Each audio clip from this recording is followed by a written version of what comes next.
संदर्भ में मीटिंग रखी गई है।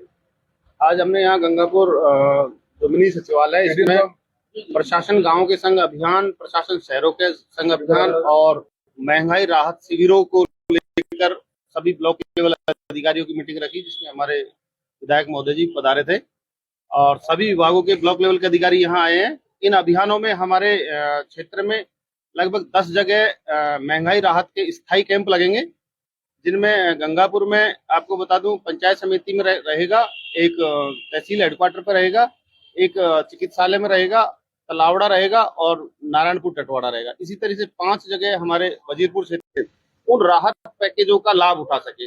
विशेष रूप से गैस सिलेंडर जो लगभग 1100 रुपए के आसपास का मिल रहा है, उसको 500 रुपए का सरकार ने घोषणा की है।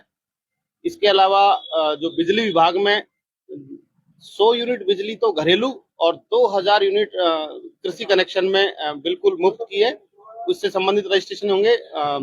बिजली विभाग के अलावा हमारे जो मेडिकल है, जिसमें चिरंजीवी स्वास्थ्य बीमा योजना के तहत 25 लाख रुपए तक का बीमा निर्धारित किया है और दुर्घटना होने पर 10 लाख रुपए तक का क्लेम, इस तरह के और साथ में जो पेंशन योजना है सामाजिक सुरक्षा की, उससे संबंधित जो राशि बढ़ाई गई है, वो सब सारे राहत पैकेजों के तहत जब रजिस्ट्रेशन होगा स्थायी शिविरों में, तब इनका मूल कैंपों में जब जाके जो टोकन संबंधित विभाग को दिया जाएगा, तो संबंधित विभाग उन लोगों को इसका लाभ दे करेगा। हमारे प्रत्येक ग्राम पंचायत में 2 दिन के कैंप रहेंगे।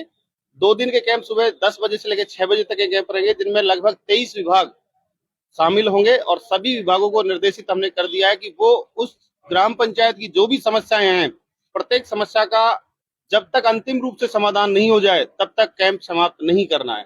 तो सभी को पाबंद कर दिया। हमने 3 दिन के लिए हमारी प्री टीम भी वहां भेजी है, ताकि वो कैंपों की पूर्व तैयारी भी कर लें, ताकि क्षेत्र में जो भी समस्या है उनको चिन्हित करके लिस्टिंग तैयार कर लें और लिस्टिंग तैयार करके मुख्य कैंप के दिन उनका निस्तारण कर सके।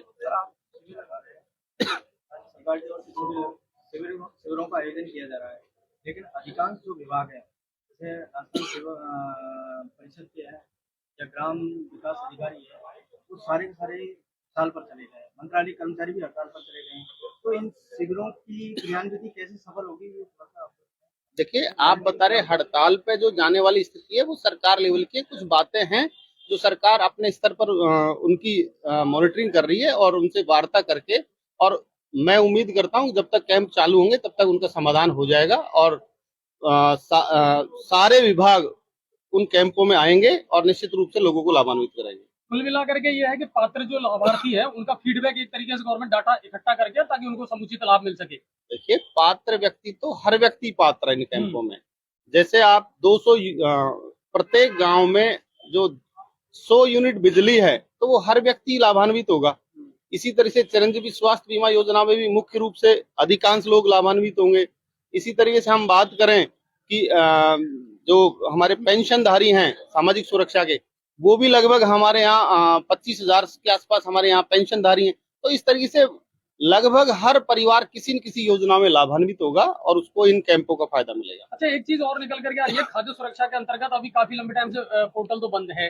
अब सरकार जो फ्री में जो अन्नपूर्णा फ्री किट देगी, उसको लेकर के भी फीडबैक भरना है। तो कई बार ऐसी समस्या आ रही है कि साहब हमारा काम या हमारे कागज पूरे नहीं हो पा रहे हैं, पूर्ति नहीं हो पा रही है, तो इस वजह से हम ये क्लियर पोजीशन नहीं है कि मैं पात्र हूँ कि नहीं हूँ, मुझे मिलेगा कि नहीं मिलेगा NFSA वाला लाभ। देखिए, इसके लिए सभी विभागों में कार्य हो रहा है और उन विभागों से संबंधित टीम लगी हुई है और वो पात्र व्यक्ति तक मैसेज पहुंचाएंगे कि आप इसके पात्र हैं, ताकि उनको उस कैंप में उस योजना का लाभ मिल सके। सर, आप 5 दिनों की मीटिंग अभी फिलहाल करके आए हैं और मीटिंग में आप गए भी हैं, लंबे समय से आप सिटिंग MLA हुए हैं। आपको कमांड क्षेत्र का पूरा भलीभांति ध्यान है कि कमांड क्षेत्र पूरी तरह से 5 दिनों के बांध के ऊपर निर्भर है। कोर्ट ने भी आदेश कर दिए हैं कि किसी भी सूरत में ये किंतु परंतु नहीं हो, उसका पानी खोना चाहिए। आखिर ऐसी क्या समस्या आ रही है जो पानी नहीं हो पा रहा है? देखो, ये जो समस्या जैसा हमने धरातल पे अभी देखा, वो समस्या बुडला पांचना के जो किसान है वो तो अपनी मांग कर रहे हैं लिफ्ट में पानी छोड़ने की, और किसान है तो किसान तो पानी की मांग करेगा। लेकिन मुझे जो मैंने धरातल पे देखा है, तो जो प्रशासन का रवैया है, वो प्रशासन का रवैया बहुत दुर्भाग्यपूर्ण है। प्रशासन इस समस्या को सुलझाना नहीं चाहता, वो उलझा के रखना चाहता है और कोई रिस्क लेने को तैयार ही नहीं है। पानी खोलने की बात करना नहीं चाहते। डिविजनल कमिश्नर और करौली कलेक्टर दोनों, जिनके ऊपर पूरी जिम्मेदारी और माननीय हाई कोर्ट ने उनको निर्देशित किया हुआ है कि आप समस्या को सॉल्व करिए, नहरी तंत्र में पानी छोड़िए। अब नहरी तंत्र भी दो है, लिफ्ट का नहरी तंत्र अलग है और नहरों का नहरी तंत्र अलग है। तो नहरों में पानी छोड़ने के लिए कमांड के किसानों की मीटिंग बुलानी चाहिए। लिफ्ट में पानी छोड़ने के लिए लिफ्ट क्षेत्र के जो किसान है उनकी मीटिंग बुलानी चाहिए। लेकिन प्रशासन जानबूझ करके मुद्दे को उलझाने के लिए दोनों क्षेत्र के किसानों को एक साथ बुलाता है और दोनों क्षेत्र के किसान जब एक साथ आते हैं तो विवाद खड़ा हो जाता है।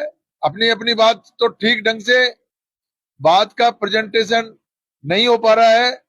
मैंने इस बार में माननीय उच्च न्यायालय का हवाला देते हुए और जिला प्रशासन से कहा है कि आप इसको तत्काल इसका समाधान करें। लगभग 10,000 करोड़ रुपए का नुकसान हो चुका है हमारे किसानों को, 10,000 करोड़। और 10,000 करोड़ के मुआवजा के लिए भी अलग से PIL में मैंने पॉइंट डाला हुआ है और मुझे इस बात की खुशी है कि माननीय न्यायालय ने मुआवजे की इस राशि पर सुनवाई करने का भी विचार कर लिया है और सुनवाई करने का उन्होंने निर्देश भी दिया है और कहा है कि या तो आप पानी छोड़िए, नहीं तो हम ये मुआवजे के ऊपर हम जो है सुनवाई करेंगे। तो जल्द मामला सुलझना चाहिए। नहरों में अभी पानी छोड़ने की जो डेट तय करनी थी वो डेट तय की नहीं है। डिविजनल कमिश्नर सिंचाई विभाग के अधिकारियों को ऊपर जिम्मेदारी थोप रहे हैं। सिंचाई विभाग के अधिकारियों को धमका रहे हैं और कह रहे हैं कि आप लिख करके दीजिए। सिंचाई विभाग के अधिकारी क्यों लिख के देंगे? लॉ एंड ऑर्डर की स्थिति मेंटेन करने का काम प्रशासन का है। और जब भी हाई कोर्ट में कोई मामला आया है, हाई कोर्ट में लॉ एंड ऑर्डर का ही इशू आया है। हमेशा प्रशासन ने कहा है लॉ एंड ऑर्डर खराब हो जाएगा। अरे भाई, लॉ एंड ऑर्डर खराब होगा तो उसको मेंटेन करने की जिम्मेदारी आपकी है, सिंचाई विभाग की थोड़ी है। सिंचाई विभाग तो ये कह रहा है कि हमें जैसे ही प्रशासन का आदेश मिलेगा, जल वितरण कमेटी के अध्यक्ष है श्रीमान DC साहब का आदेश मिलेगा, हम खोल देंगे। अच्छा, इसमें आपको नहीं लग रहा कि DC साहब जो है ना वो ज्यादा इंटरेस्टिंग दिखा रहे? अभी की मीटिंग में भी उन्होंने सारी चीजें जो ऐसी साहब पे डाल दी कि आप दे दो, और वो कह रहे हैं कि साहब आप लिखित में दे दो, मैं तो अभी खोल देता हूँ। तो प्रशासनिक जो इच्छा शक्ति है, DC साहब वो चाहते हैं कि कोई लिस्ट आ जाए और मैं चला जाऊं। वो चले जाएंगे, अधिकारी है, बड़े अधिकारी है, ट्रांसफर हो जाएगा, हमको तो यहीं रहना है। इसलिए 24 तारीख को मैंने अवमानना की कार्रवाई प्रशासन के खिलाफ तैयारी कर ली है। मेरे वकीलों को मैंने डायरेक्शन दे दिए हैं। 24 तारीख को सुनवाई के बाद में हम प्रशासन के खिलाफ जो मैंने मेरे व्यक्तिगत नाम से रामकेश मीणा के नाम से PIL दर्ज कर रखी है, उस PIL में हम लोग उसमें अवमानना की कार्रवाई हम जो है दायर करेंगे 24 तारीख। अच्छा, इनमें दोनों आप सरकार हो, जब प्रशासन न्यायालय की बात नहीं मान रहा और आपकी बात को नहीं मान रहा, तो ऐसा नहीं है। देखो, प्रशासन ने बात मानने का सवाल नहीं है यहाँ ऐसा नहीं है कोई रामकेश मीणा की कोई व्यक्तिगत बात है या कोई किसी और की बात नहीं, ऐसा नहीं है। ये कोर्ट का विषय है और किसानों का विवाद है, आपस में किसानों का विवाद है। तो प्रशासन का भी दायित्व ये बनता है, प्रशासन कोई गोली चला करके पानी खोलेगा नहीं। प्रशासन ये चाहता है कि मामला शांतिपूर्ण तरीके से सुलझ जाए। अपने अपने जो दावे कर रहे हैं, अब उन दावों में कितनी सत्यता है ये हाई कोर्ट देख रहा है। माननीय न्यायालय इसमें फैसला करेगा किसके दावे में कितनी सत्यता है, और हाई कोर्ट ने निर्णय कर दिया। तो अब मुझे लग रहा है कि अब प्रशासन को हाई कोर्ट के निर्देश मानने चाहिए। लेकिन दोनों तरफ के प्रतिनिधि मंडल को अगर बैठा करके DC साहब बात करें, आप लोग बात करें, मेरे ख्याल से वहां मीटिंग में तो हमेशा वही होता है, फिर नानुकर और वाद विवाद की स्थिति। जबकि दोनों की तरफ से अगर जिम्मेदार व्यक्तियों को बैठा करके आपस में कोई सुलह करी जाए तो हो सकता है रास्ता तो निकल सकता है। रास्ता तो भारत पाकिस्तान का युद्ध हो गया और फिर उसके बाद में इतने लोग मर गए युद्ध में, उसके बाद में भी समझौता और रास्ता निकला, तो रास्ता तो निकलना तय है। आगे पीछे कभी भी जो आगे पीछे टाइम लग सकता है, बाकी रास्ता निकलेगा और अच्छा रास्ता निकलेगा।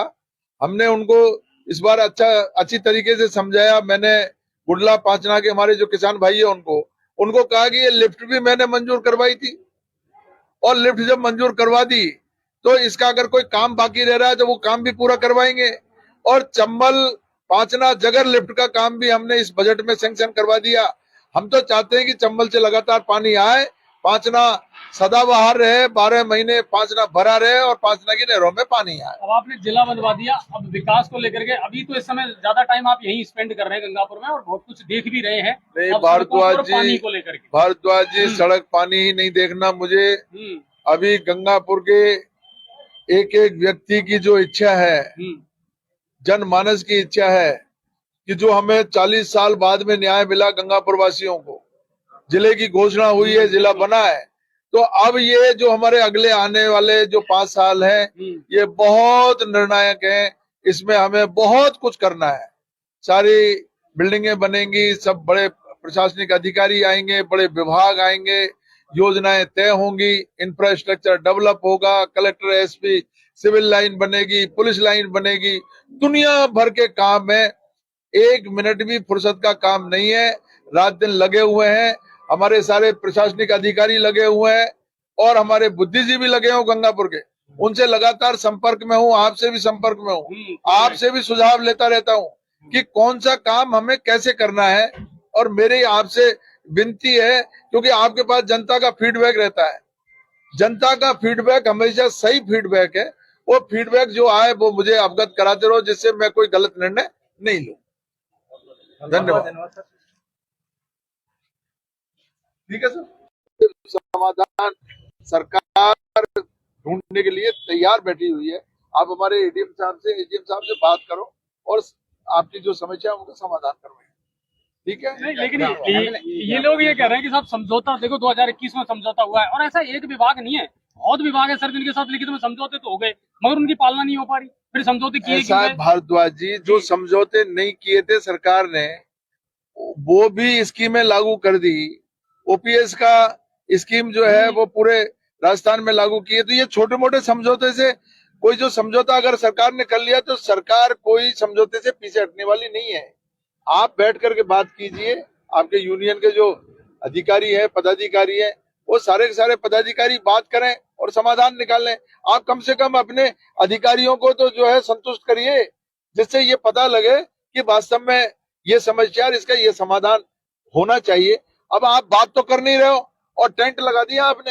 ये बीजेपी वालों की बातों में मत आओ, ये कुछ भी काम नहीं होने देंगे, आपका भला नहीं होने देंगे। उनके पेट में बहुत गड़बड़ हो रही है जब से ये कर्मचारियों के हित के फैसले हुए हैं। भारतीय जनता पार्टी के लोगों को नींद नहीं आ रही है, तो आप ये नींद के इस चक्कर में मत रहो, उनकी नींद को उनके पास रहने दो, आप आराम से सो। हमारे तो 2-3 बातें हैं जो ये ग्रेड पे जो है सारे कर्मचारियों में डिस्टर्ब चल रहा है। क्या 9/18/27 को अगर लागू कर दे सरकार तो हमारा सबका भला है, एलडीसी का भला है, पुलिस का भला है, पटवारी का भला है, ग्राम सेवक का भला है।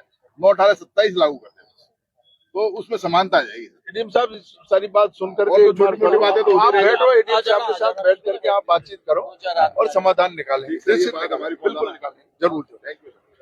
तो आपको